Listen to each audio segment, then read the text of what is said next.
va terminer les vidéos du NAB comme je les ai commencées, c'est-à-dire sur le stand des copains québécois de chez Shape. Il y a un verre de whisky qui traîne, les gars, là, c'est la fin, quoi. Et pour vous montrer ça, c'est à l'étude depuis quelques temps déjà.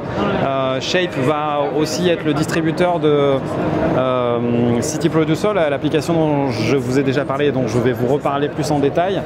C'est quoi ça? C'est un rig dédié aux journalistes qui vont pouvoir, journalistes, aux réalisateurs qui vont travailler avec leur smartphone comme unité de tournage.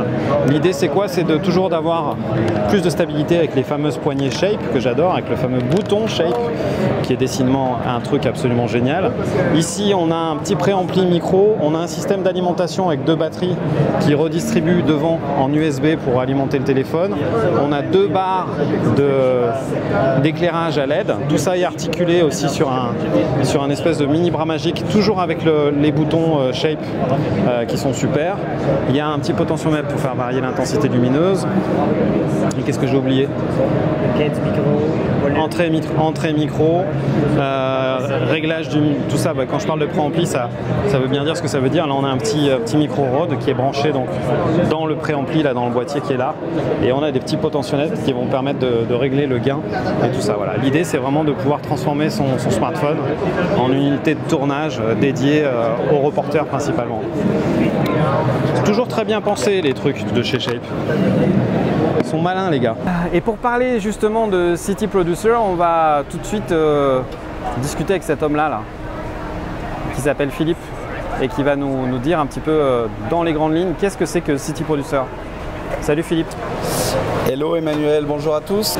Donc City Producer, c'est une application qui tourne sur un hardware iPhone 7 qui est absolument incroyable en termes de caméra et de processeur. Le problème, c'est que le workflow n'est absolument pas adapté. Tourner dans la caméra en 30 images secondes, sortir, changer d'application pour monter, etc. Ça ne marche pas pour les pros. City Producer, c'est une solution globale intégrée où les médias sont managés, où on peut tourner en 25 images secondes avec une caméra professionnelle. On peut monter, on peut faire du multicaméra, on peut transmettre en live, on peut exporter vers Final Cut. C'est toutes les fonctions qui sont intégrées dans une application dessinée par un professionnel pour les professionnels. Ça fait moins d'une minute, c'est pas mal ça, non? Ouais, c'est pas mal. Donc l'idée, la cible, c'est vraiment les rédactions, les journalistes, les reporters, les blogueurs, tout ça, quoi. Exactement. En fait, c'est un modèle business to business pour l'instant. Ça ne veut pas dire grand-chose, mais l'idée, c'est qu'on s'adresse aux gens dont c'est le métier. Des producteurs même sur Facebook ou sur YouTube, si c'est un métier, il faut un outil qui soit fiable, avec un workflow simple et managé. On déclinera probablement, c'est un peu une avant-première que je te donne là, la techno City Producer dans des applis qui seront sur l'App Store, un petit peu plus grand public on va dire. Mais City Producer, c'est un centre de gestion de tournage et de montage. Super. Tu peux juste nous remontrer la tête de l'interface vite fait? Je choisis le projet que je veux, je suis sur un projet, je peux... C'est cadré? C'est bon, c'est bon. Je peux tourner avec une caméra professionnelle, Ouais. tout est débrayable, je peux faire mon diaph manuellement, j'ai du zebra, j'ai un waveform, je peux faire mes températures de couleur manuellement avec un vectorscope. Ouais. C'est super puissant. Ouais, un stabilisateur qui est une vraie tuerie. Classe. Je joue avec les 2 caméras. Je peux zoomer, comme j'ai accès au shutter et à la sensibilité, je peux diminuer la profondeur de champ et avoir une image très proche d'un DSLR, même avec un petit capteur comme celui-là, si je sais ce que je fais. Après, je passe au montage. Le montage est juste incroyable. Il est temps réel, avec titrage en temps réel. Je suis en 25 images secondes natives. Je peux illustrer des interviews, je peux mélanger mes plans. J'ai une fonction mixage évoluée avec une nouvelle fonction qu'on va vous montrer qui est une tuerie qui s'appelle l'automix.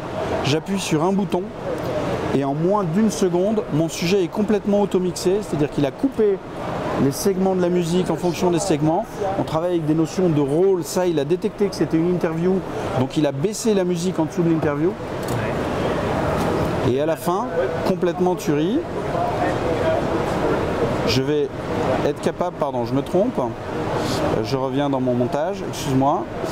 À la fin, je vais pouvoir exporter directement vers la télé parce que je suis journaliste, j'ai pas de réglage entre.